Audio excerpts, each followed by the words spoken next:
Amém? Glória a Deus. Muito bom vê-los.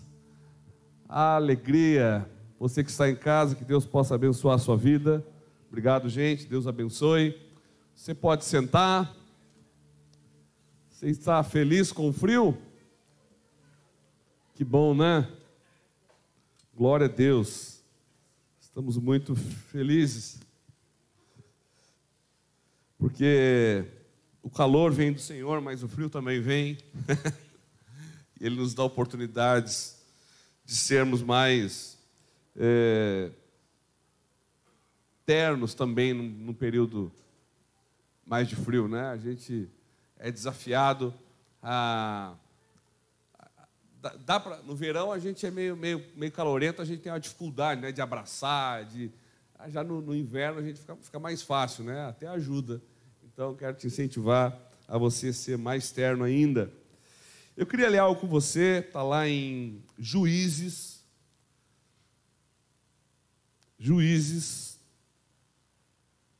capítulo 17. Deixa eu trazer um panorama sobre esse texto que nós vamos ler, especificamente sobre o livro de Juízes, que é importante nós sabermos. Juízes, ele é, na verdade, um momento da história de Israel, aonde se dá a sequência até o começo de Juízes. Nós vemos Deus levantando homens, libertadores para o seu povo. A gente vê isso refletido na vida de alguns homens, a gente vê, no fim, refletido na vida de Josué, que deu sequência ao ministério mosaico. E Josué é tido como o período das conquistas. Todo o livro de Josué é marcado por esse período onde o povo de Deus vai e toma a terra que Deus havia prometido, e eles chegam na terra e eles começam a se estabelecer nessa terra. Porém, Josué parte, e quando Josué parte, o povo fica sem aquele governo representado, personificado em um homem forte, em uma figura forte. E a gente percebe que o Israel, ele começa a ser conduzido pela sua convicção religiosa, ele começa a ser conduzido pelos sacerdotes, e vez por outra a gente começa a perceber um ciclo na vida de Israel, no povo, um ciclo de ora eles estão bem e ora eles estão mal. Então, no momento em que eles estão bem, eles voltam as costas para Deus. Quando eles voltam as costas para Deus, o problema começa a se instalar, os adversários vêm, e aí Deus levanta novamente um libertador, e aí Deus começa a levantar juízes. E aí Deus faz isso através de homens e mulheres. A gente vê Débora, a gente vê Jefté, a gente vê Gideão, aquele que representa mais o coração de Deus. Depois nós vemos o último juiz, que é Sansão. O último juiz que Deus levanta é Sansão. Isso acontece no capítulo 16 de Juízes. Do capítulo 17 ao 21, não há mais referência de juízes serem levantados, e só após disso a gente vai ver o começo de um governo monárquico, o começo de um governo estabelecido por um rei, que se dá por Saul, depois Davi e Salomão. Agora, o cenário que a gente está vendo nesses últimos 5 capítulos de Juízes é o pior cenário que você pode imaginar para uma nação. Até o capítulo 16, você vai perceber que o povo volta as costas para Deus, Deus chama eles à repreensão e diz: olha, vocês estão fazendo o que é mal aos meus olhos, voltem-se para mim, e o povo se volta para Deus. E a gente percebe até o capítulo 16 de Juízes isso acontecendo. Do capítulo 17 em diante, a gente não vê mais esse conserto de Deus, e a gente vê, até o capítulo 21 de Juízes, a gente vê basicamente o fruto, literalmente, o resultado de um povo, de uma nação, que não anda no conselho de Deus e não anda debaixo das orientações do seu Criador. Então, o que você vai encontrar no capítulo 17 até o capítulo 21 de Juízes são as coisas mais absurdas, as coisas mais artrosas que a gente pode ver em uma nação fazer. E eu separei um momento, então raramente você vai ver uma mensagem, uma pregação sobre esses 5 capítulos. Porque eles não refletem um povo submisso a Deus, eles refletem muito pelo contrário, um povo rebelde e um povo que está fazendo nada mais, nada menos do que o que é dito lá em Gálatas, está fazendo as obras da carne. E eu queria separar esse trecho para nós lermos, capítulo 17 de Juízes, do verso 1 ao verso 6. E diz assim, eu vou ler na versão NVT, tá bom? Mas diz assim: havia um homem chamado Mica, que vivia na região montanhosa de Efraim. Certo dia, disse a sua mãe: eu a ouvi amaldiçoar a pessoa que roubou 1.100 peças de prata. Na verdade, fui eu quem roubou essa prata. Ela está comigo. O Senhor o abençoe, meu filho. Respondeu a mãe. Ele devolveu a prata a ela, e ela disse: dedico solenemente estas peças de prata ao Senhor, em favor do meu filho. Mandarei fazer uma imagem esculpida e um ídolo de metal. Assim, quando ele devolveu a prata à mãe, ela separou 200 peças e as entregou a um ourives. Delas, ele fez uma imagem esculpida em um ídolo de metal, que foram colocados na casa de Mica. Esse homem, Mica, construiu um santuário para o ídolo e também fez um colete sacerdotal e alguns ídolos do lar. Então, nomeou um dos seus filhos como seu sacerdote pessoal. Verso 6, e preste atenção no que diz esse verso 6. Naqueles dias, Israel não tinha rei. Cada um fazia o que parecia certo aos seus próprios olhos. Naquele dia, Israel não tinha rei. E cada um fazia o que parecia certo aos seus próprios olhos. Cada um fazia o que dava na sua cachola de fazer. Cada um fazia o que lhe parecia bem fazer. Cada um fazia aquilo que lhe convinha, aquilo que lhe preservava, aquilo que lhe parecia bem e que lhe produzia bem. Esse verso 6 talvez é o ponto alto dos 5 capítulos que sucedem a vida de Sansão, a vida e morte de Sansão. Você vai encontrar no capítulo 18 também, novamente, a Bíblia dizendo: olha, naqueles dias Israel não tinha rei. O que o texto está querendo dizer, e eu vou antecipar isso, naquele dia, aquele povo não tinha governo. E quando aquele povo não tinha governo, cada um fazia o que parecia bem a si mesmo.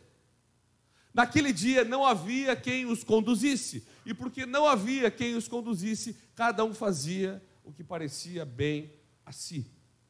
Agora, vamos olhar para esse cenário, vamos ver do que está tratando a Bíblia aqui. Olha que família padrão. Primeiro a gente vê um homem aparecendo na cena e ouvindo, e aqui a gente está falando de hebreus, a gente está falando de povo de Deus, a gente não está falando de cananeus, a gente não está falando de filisteus, a gente está falando de gente crente, tá bom? Gente religiosa, gente que foi instruída na lei mosaica, gente que conhecia os mandamentos, gente que sabia do Deus que tinha os tirado do Egito, com mão poderosa. Está falando de gente que quando olhava para o tabernáculo, via sobre o tabernáculo uma nuvem, e que quando aquela nuvem se movia, eles entendiam que era tempo do tabernáculo se mover. Isso não era aleatório, mas era um movimento de Deus. Então eles viam aquilo diariamente, um movimento extraordinário, sobrenatural de um Deus criador. A gente está falando aqui de um homem que cresceu ouvindo sobre o poder, a graça, a autoridade e o amor de um Deus resgatador, de um Deus que cumpre a sua palavra. Mica cresceu nesse contexto. E o que a gente vê aqui é Mica, num momento da sua vida, ele está, não sei, chegando em casa, saindo, mas ele ouve a sua mãe proferindo palavras de maldição. E ele sabia que a sua mãe também era crente. E ele ouve ela proferindo palavras de maldição para a pessoa que tinha roubado, o que diz a Bíblia? 1.100 peças de prata, em torno de 15 quilos de prata dela. E ela está lá, amaldiçoando, lançando palavras de maldição, dizendo, olha, que recaia sobre essa pessoa a culpa do seu pecado. Sei lá o que ela falou, mas, conhecendo um pouco o povo do Oriente Médio, as palavras geralmente são viscerais, são fervorosas, eles até para cumprimentar, parece que eles estão se xingando, né? Uma coisa mais, eles são muito fortes na fala, e inclusive eles levam muito a sério a questão da fala. Quando Mica ouve a sua mãe proferindo essas palavras de maldição para quem roubou, Mica que tinha roubado a própria mãe, e ele diz, opa, isso vai recair sobre mim. E a Bíblia mostra aqui que ele vai na sua mãe e ele diz, ei mãe, eu vi você falando lá algumas palavras, fui eu que roubei, fui eu que peguei essas peças de prata. O que eu acho interessante é que a resposta da mãe, imediatamente, é, o Senhor o abençoe, meu filho, o Senhor o abençoe, foi você, que bênção que você está aqui me devolvendo essa prata. Então, no mínimo, a gente vê duas cenas aqui absurdas e assustadoras. A primeira cena que a gente vê é um filho que e ainda existe uma espiritualidade nele, existe uma convicção de um Deus soberano, de um Deus grande, que nem nós cantamos aqui. Quando ele ouve a sua mãe proferindo maldição para essa pessoa que tinha roubado, ele lembra que o Deus de Israel é um Deus justo. É um Deus que, dentro dos 10 valores morais que ele estabelece um que diz, não roubarás. E ele percebeu que ele deu mancada. E ele sabia que a mão do Senhor poderia pesar sobre ele. E por conta, talvez, do prejuízo que ele teria, ele corre para sua mãe e diz, mãe, fui eu que roubei. Agora, do outro lado, a gente vê uma mãe que o grande problema dela era que ela tinha perdido 1.100 peças de prata. Como que a gente entende isso? Porque quando Mica chega e diz para ela, fui eu que roubei, ela, literalmente, ela muda o humor e ela diz, Deus o abençoe, meu filho. Então ela inverte a situação de amaldiçoar para abençoar. Por quê? O problema dela foi resolvido. O problema dela era o prejuízo das 1.100 peças de prata, agora ela não tinha mais o prejuízo. E o que a gente vê nesse texto? A gente vê um homem completamente movido por remorso, por medo do prejuízo, mas não movido por arrependimento. E a gente vê uma mãe completamente licenciosa, que não preocupa com o pecado do filho, que não faz o filho perceber e dizer para ele, olha, você transgrediu a lei de Deus, você pecou contra o Senhor, isso é grave, meu filho, arrependa-se. Ela diz, não, abençoado seja você, porque o meu problema também foi resolvido, eu não tinha a prata, agora eu tenho. Você me devolveu, está tudo certo, passa a régua, fecha a conta, está tudo tranquilo. Vamos fazer que não aconteceu nada. Então a gente começa a ver a degradação moral de Israel nesse núcleo familiar, de um filho que transgride a lei, que transgride a lei de Deus, e de uma mãe que não ama o filho a ponto de sacudi-lo e dizer, você está pecando contra o Senhor, você está ferindo a lei de Deus, cuidado com isso. Nós aprendemos que o Senhor repreende o filho que ama, e é inconcebível a ideia de um amor sem repreensão, um amor sem correção, um amor sem recondução. Nós nunca desfrutaremos do amor de Deus se nós também não desfrutarmos. Obrigado, Vini, Deus te abençoe, te dê filhos. Se nós não desfrutarmos também da repreensão do Senhor. E a cena que nós vemos aqui só piora. Porque ela diz, olha, e o texto ele é muito claro quando ele diz, ele devolve as moedas de prata para ela diz o seguinte: dedico solenemente essas peças de prata ao Senhor. Quantas peças ele tinha roubado? Vocês estão aí? 1.100. Ela diz, dedico solenemente estas peças. Quais peças? As que ela tinha em mãos, as 1.100 peças de prata, dedico ao Senhor. Beleza. Você vê o momento passar, e ela diz assim, verso 4, assim, quando ele devolveu a prata à mãe, ela separou 200 peças e as entregou a ourives. Aí ela separou 200 das 1.100, entregou, e o restante ficou com ela. Aí a gente vê, de novo, a instalação, o nível e a profundidade da degradação moral. Porque ela faz um compromisso diante de Deus e ela não cumpre esse compromisso. E ela torna claro, diante do seu filho, que havia a possibilidade de fazer acomodações com Deus, ajustes. De, sabe, fazer aquele acordo com Deus. Isso é tão comum, aquela barganha onde, Deus, eu te entrego, mas assim, tudo também não. Eu te entrego o que convém. E aí de novo nós voltamos ao verso 6 e diz, não havia rei em Israel, e cada um fazia o que lhe parecia bem. Cada um fazia o que dava na sua cachola. E ela achou que estava tudo certo, prometeu uma coisa para Deus e fazia outra. E aí o texto segue, ela entrega aquilo na mão de ourives, e o ourives, com aquelas 200 peças de prata, faz um ídolo para Mica. Esse ídolo vai para um lugar na sua casa, um lugar com outros ídolos familiares, e a história segue adiante. Depois, se você gastar um tempinho lendo todo o capítulo 17 e o capítulo 18, você vai ver no que vai desfechar, qual o desfecho que isso vai dar. Não é bom. Mas o que esse texto me mostra? E o que esse texto precisa trazer à nossa memória? Primeiro, que a gente está falando de um texto datado de mais de 3.000 anos atrás.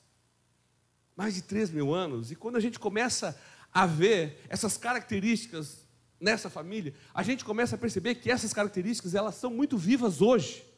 E muito mais agora no mundo pós-moderno, aonde nós tranquilamente nos movemos, não por conta de fato de um genuíno arrependimento, não porque de fato percebemos que algumas das nossas atitudes, elas ferem a Deus e a sua santidade, mas porque, dependendo da atitude que nós tomamos, elas geram prejuízos em nós.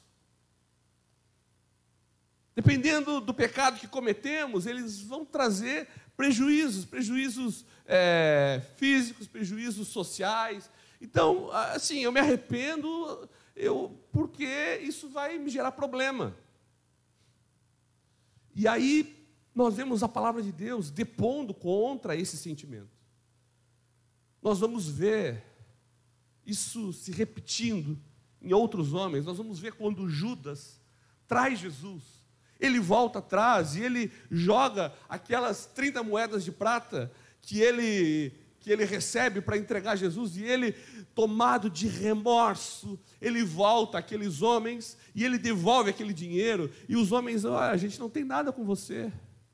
E a Bíblia relata que Judas vai e tira a sua própria vida, e isso não é fruto de uma vida de arrependimento, mas é fruto de uma vida de remorso, fruto de uma vida de alguém que sabe, no caso de Judas, de alguém que sabe que o peso da culpa o esmagaria.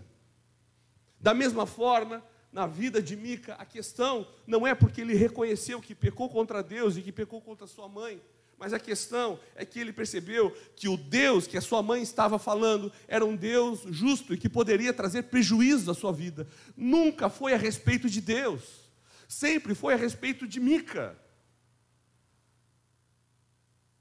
E a geração que nós vivemos, a geração pós-moderna, é a geração que coloca o eu como um ídolo, aonde, infelizmente, o que eu penso, o que eu acho, as minhas opiniões, elas tomam um valor de destaque.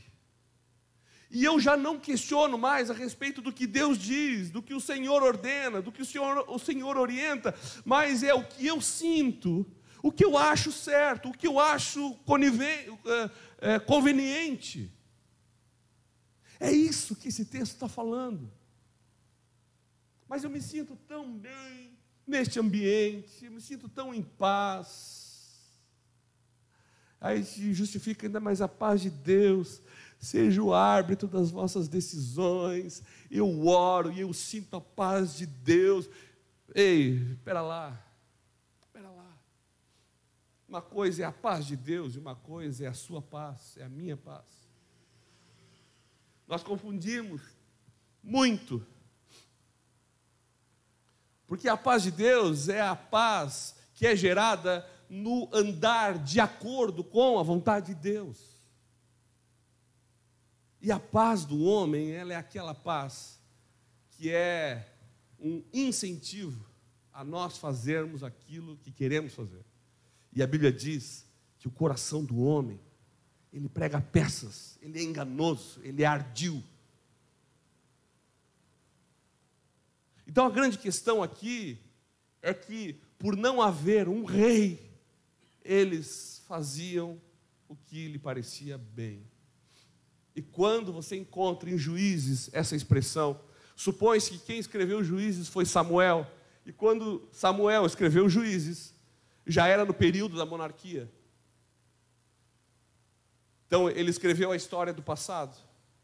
E Samuel, supondo que foi ele, Samuel percebeu que a degradação moral daquele povo se deu por conta de que eles não mais se submetiam ao rei. E quando fala ao rei, não é uma figura, mas não mais se submetiam a Deus e a sua palavra e a sua orientação. E porque eles não mais se submetiam a Deus, a sua palavra, a sua orientação, eles se corromperam.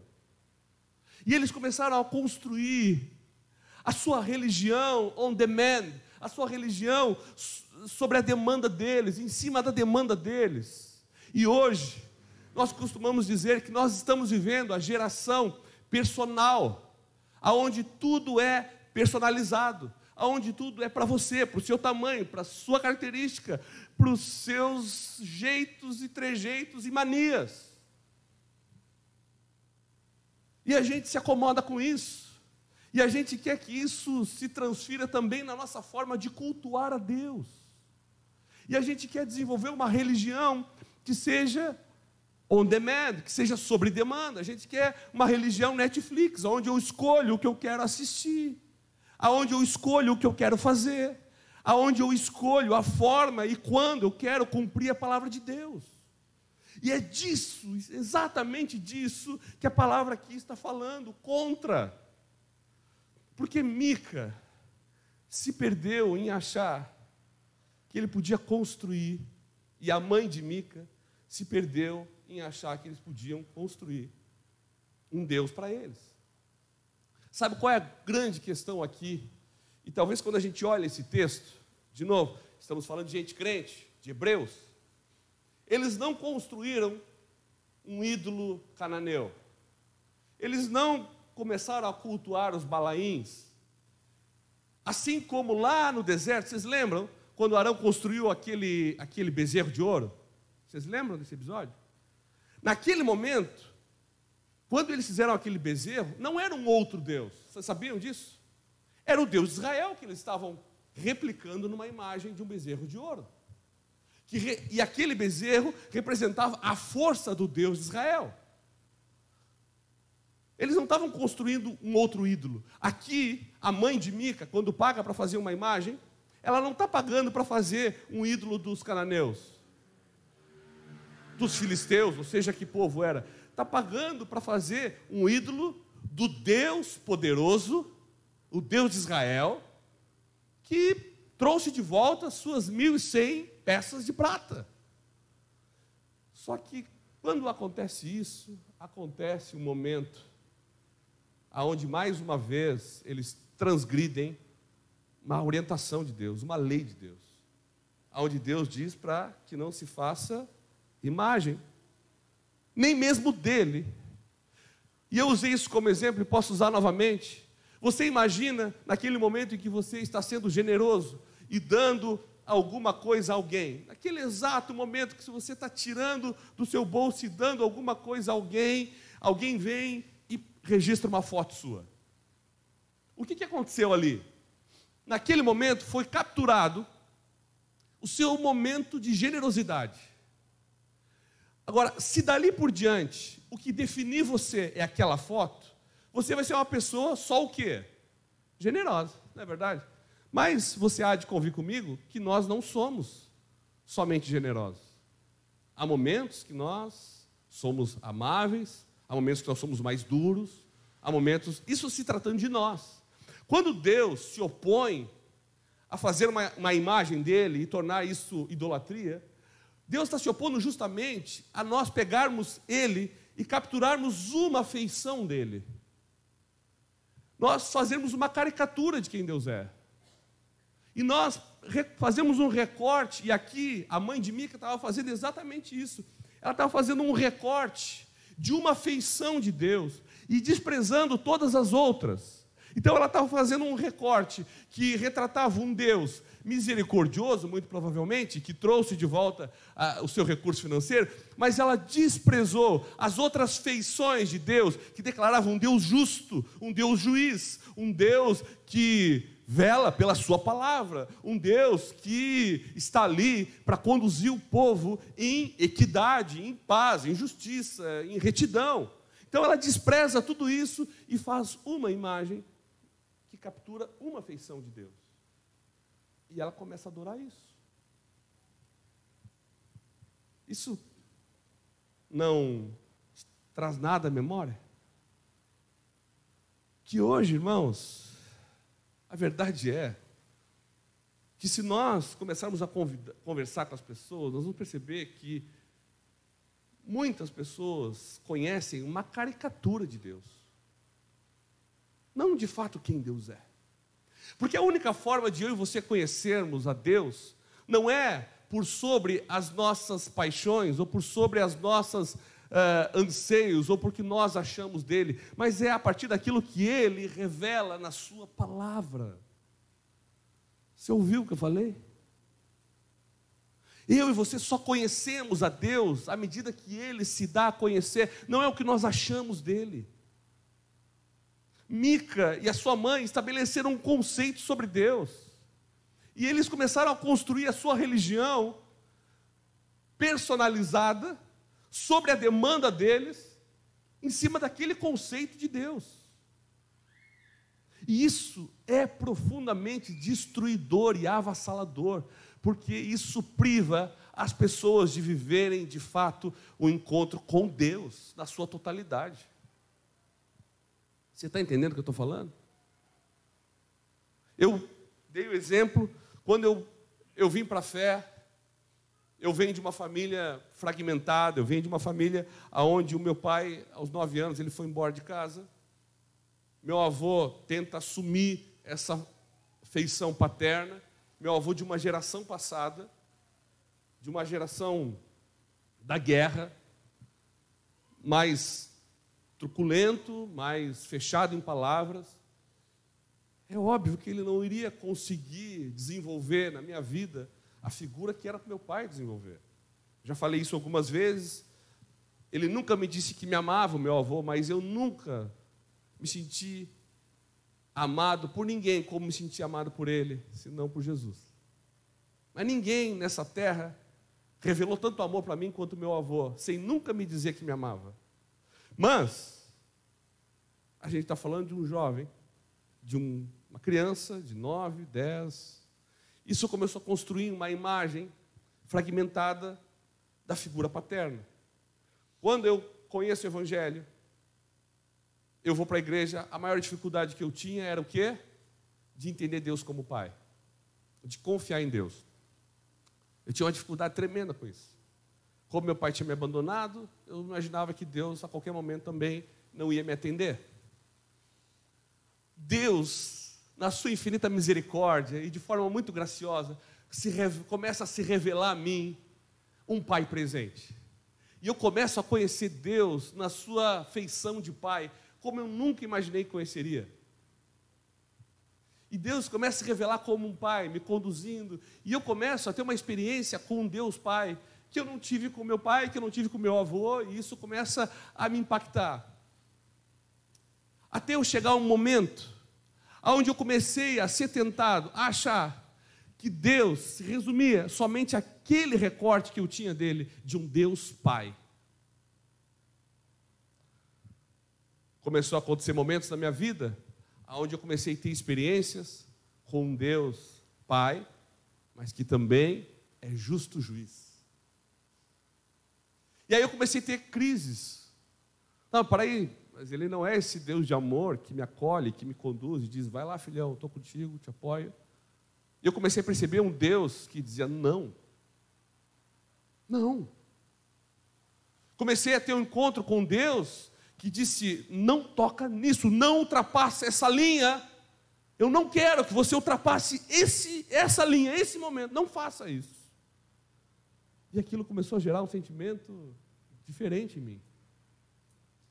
Eu estou dizendo isso porque muitas vezes nós construímos essa caricatura de Deus, aonde Ele tem uma feição só. E é o que Mica e sua mãe construíram aqui. E é por isso que a Bíblia expressa toda a sua contrariedade contra a idolatria. Porque a idolatria não necessariamente é você adorar outro Deus, mas é adorar somente uma feição de Deus. Só uma característica dele. Só o Deus amor, que tolera tudo, que não se importa com nada, que é licencioso.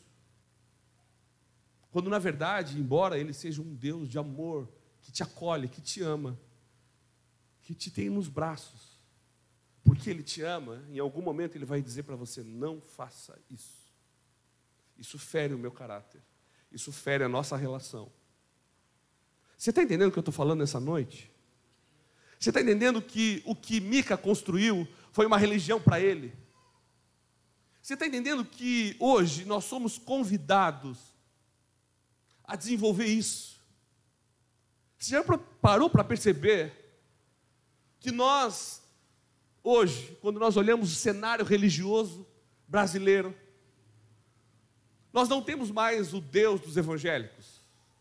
Nós temos o Deus dos evangélicos presbiterianos, nós temos o Deus dos evangélicos luteranos, nós temos o Deus dos evangélicos pentecostais, e a gente tem um monte de Deus dentro dos evangélicos,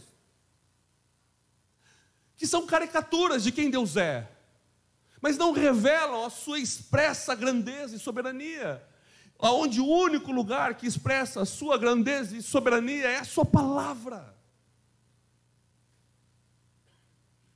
Por que a gente está falando sobre isso essa noite?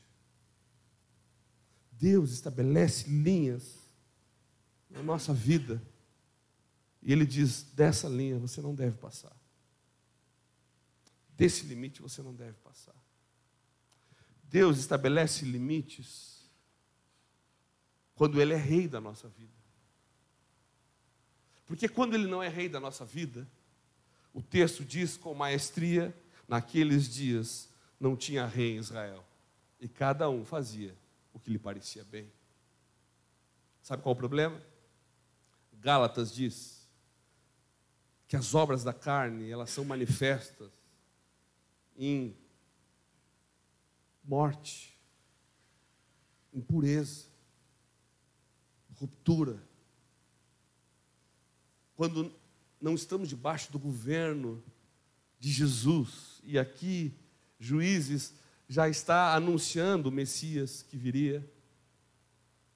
Quando nós não estamos debaixo da orientação e nós não estamos no caminho de Jesus, aliás, no caminho que é Jesus, nós corremos o risco de criar um Deus para a gente, e a gente se apega a esse Deus, e foi o Deus que a minha mãe me ensinou, e é assim mesmo, está tudo certo. É um Deus que não se importa se eu não me arrependo, contando que eu esteja. É um Deus que não leva em conta o quão temente eu sou, a sua palavra ou não. Gente, e nessa noite,